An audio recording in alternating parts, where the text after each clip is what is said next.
the Asics Novablast 3. To say it's been a challenging and very confusing shoe is an understatement. I've had some amazing runs in this, and I've had some horrible runs in this. And after 100 miles, I'm back to talk about it and have some further thoughts. Hi there. If you watched my 50-mile review of this shoe, you're probably as surprised that I'm making this video as I am. But since that video, 2.5 months or so ago, a lot's changed. What has actually changed? Well, it's kind of two things that relate back to the Novablast. The first is I've spent a lot of time in the Nike Invincible 3, and that shoe's really changed what I expect from a training shoe. And I'm using the word training shoe very specifically. A daily trainer, a cushion trainer, a tempo trainer, a shoe that I'm doing the bulk of my miles in. And the Invincible 3 really has changed what I expect from a shoe that can do that. Second, that's probably more specific to the Novablast, is that I've run in this shoe quite a lot, the Asics Magic Speed 3. And from the first moment I put this on, the first run I did in this shoe, I loved it. Now I have a video about this shoe. There'll be a card on the screen, link in the description. First impressions on this shoe. I love this shoe. The shoe is fun to run in. It's springy, it's bouncy, it's fast. It's a great shoe. There'll be plenty more videos on this channel about this shoe. But the thing that really surprised me about this shoe is right here, FFBlast Plus. Now, this shoe, the Magic Speed 3, this essentially is the Metaspeed Edge, the original Metaspeed Edge. It's essentially the same upper, it's the same geometry. Everything's pretty much the same in this, including the carbon plate that's now in this shoe. And this is that lower carbon plate in the forefoot. The only real change to this shoe is FFBlast Plus instead of FF Turbo. And I always thought the Edge would work better with with a bouncier foam, which is FFBlast Plus. Now, that got me really curious to go back and try another shoe that's FFBlast Plus. And really, what is that shoe? Well, it is this shoe. This is sort of the quintessential FFBlast Plus shoe right now. Now, when I finished my 50-mile review, and I think I ended that video saying I never want to see this shoe again nor run in it, and it's going in the donation box. That was totally true. This shoe went into the donation box.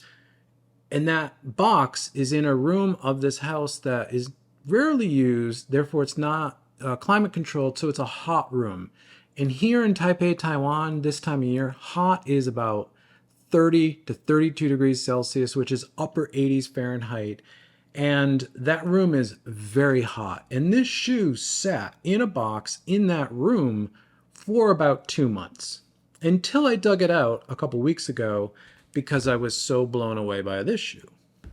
Now, the reason that's important is because I think it changed something about this shoe, because when I put this shoe back on for that first run of this sort of next 50, almost 60 miles now, this shoe felt really good. And a lot of the problems I had with this shoe that I talked a lot about in my 50-mile review, again, there'll be a card on the screen, link in the description, were now gone. The two biggest ones were the fact that the FFBlast Plus midsole had no flex to it and was too firm. And this thing, the trampoline effect, this was annoying and probably the thing I hated the most about this shoe. But on that first run back in this shoe, those were both gone. I remember putting this shoe on and thinking, is this the same shoe that I was running in that I honestly hated so much? Because it felt good. I had a nice landing, kind of place to land in the midfoot. I could get up on my toes and this trampoline thing wasn't getting in the way. Now, the reason I talked about where this shoe was for the past 2 months was I think that hot room must have done something to this foam.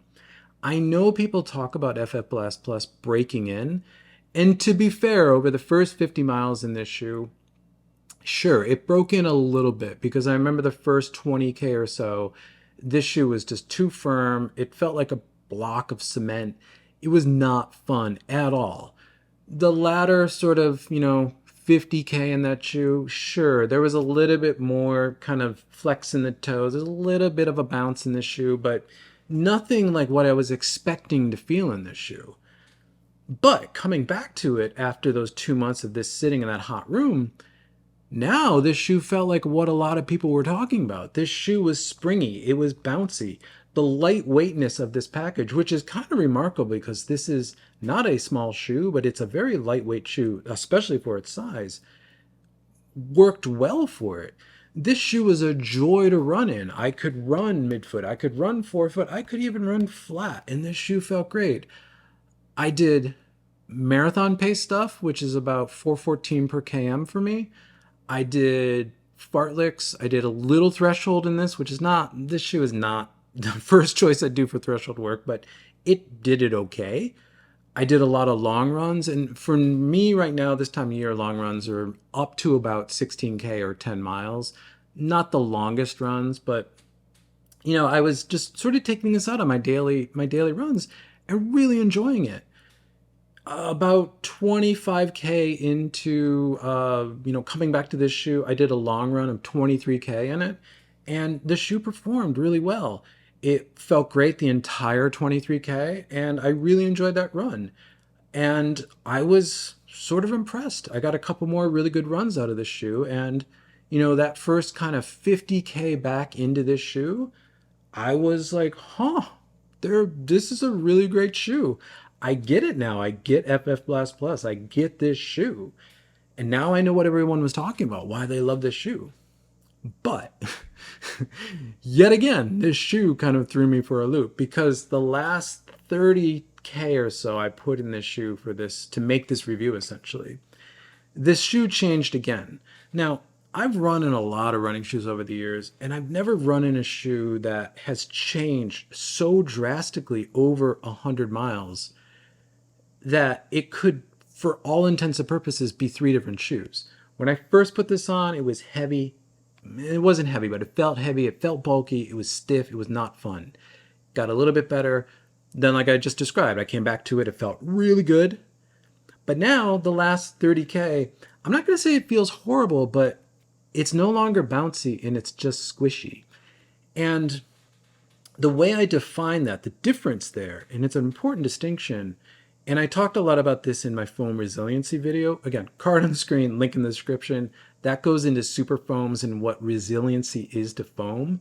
But essentially, that's the amount of energy return you get from the foam. As a foam springs back to its natural sort of molded shape, how fast does it bounce back? FFBlast Plus, when it was bouncy, was doing it really well, but now it's squishy. Again, the difference between bouncy and squishy is, to me, is think of a yoga ball. You sit on a yoga ball and you sink into the yoga ball, and then at some point it starts to push you back out of the yoga ball. That I would describe as bouncy. You can also sit on a yoga ball that's maybe not inflated enough or kind of old, and you just sink into it and you just keep sinking. And to get out of it, you sort of have to lift yourself out. The ball doesn't push back, it just sort of fills back in and goes to its natural shape. That's the change here with this shoe. It went from bouncy to just squishy. Now this shoe feels like a shoe that doesn't have any rubber on the outsole. So if you've ever run in, say, an older Hoka or maybe a New Balance Beacon, or probably the best example of this would be an Atreyu base model, basically a shoe that has no rubber on the outsole, or very little rubber on the outsole. This shoe now feels like that to me, meaning when I'm impacting the ground, it just feels like I'm squishing into the ground. It's a very soft feeling. There's no sort of bounce back to this. And the foam is just squishy. The last run I did in this a couple days ago was a 12K run, and by like 8K into that run, I kind of just wanted to go home because this shoe was just so squishy. Now, I'm not saying that's a bad thing, and I think a lot of people like this shoe because it does get squishy, but that's not what I want in a shoe. I have no real purpose for a squishy shoe. The only time I'm really going to pick a squishy shoe would be just for a really easy shuffle, like a recovery shuffle. It's nothing I'm ever going to run in, but that's me. I know a lot of people have commented that this shoe is squishy and it's fun, and I get it. I see it. I actually feel it now.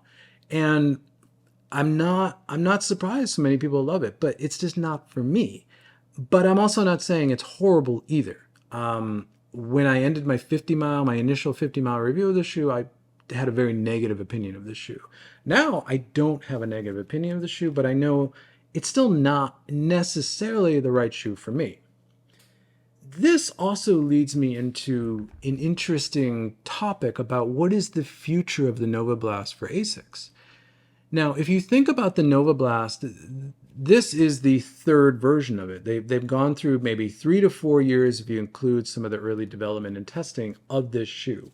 And this shoe is really the shoe that's turned Asics from the kind of boring, stodgy Asics that we had 4 or 5 years ago to the now kind of cool, fun Asics that everyone loves, especially, more recreational or non-elite runners like myself. And this shoe's been really good for Asics as far as a platform from a product design perspective. But the problem that I'm beginning to see is that a lot of the innovation and technology and design language that we've seen in the Novablasts is now sort of integrated across the entire Asics, at least performance running line. They've sort of trickled it into almost every other model. Now, the Meta Speed series, which came out of the Meta Racer series, that's been great for the performance end of stuff. But I think, again, the Novablast platform has been really what I think has pushed Asics into now the beloved Asics we have in 2023.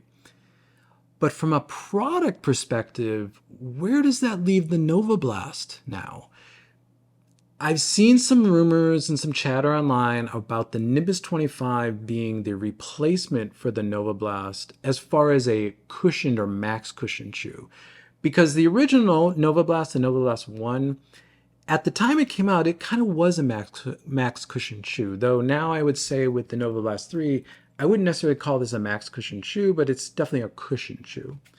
So the Nimbus 25 has been developed to replace the Novablast, and I'm speaking from Asics' product point of view, not from a consumer point of view, but from their product team, probably how they're looking at it. The Nimbus 25 has been the replacement for the Novablast as far as the max cushion side of things, which kind of makes sense. Again, the Nimbus is a very different shoe. I get that it's an apples to orange comparison with this shoe for a lot of runners, but from a product perspective, that makes sense. On the flip side of that, I think Asics has understood this can be a performance platform, but FFBlast Plus maybe isn't the top of performance. So I think that's where the Superblast has come in. Now, the Superblast is that combination of all the good parts of FFBlast Plus with the added performance of FF Turbo. From a product perspective, that is sort of Asics now building the best blast, Novablast or Superblast shoe. And it feels like the future of the Novablast is probably more on the Superblast side of things. Because now, if they've taken the cushioned aspect of this shoe and they put that in the Nimbus, you take this shoe, you add some more performance to it, you get the Superblast. Now, I know from a runner's perspective, the Superblast is considerably more expensive than this shoe, and it's probably not even in the same conversation to a lot of runners as this shoe. But from a product perspective, that makes a lot of sense. So, will we get a Novablast 4? I don't know. I have no insight into Asics whatsoever.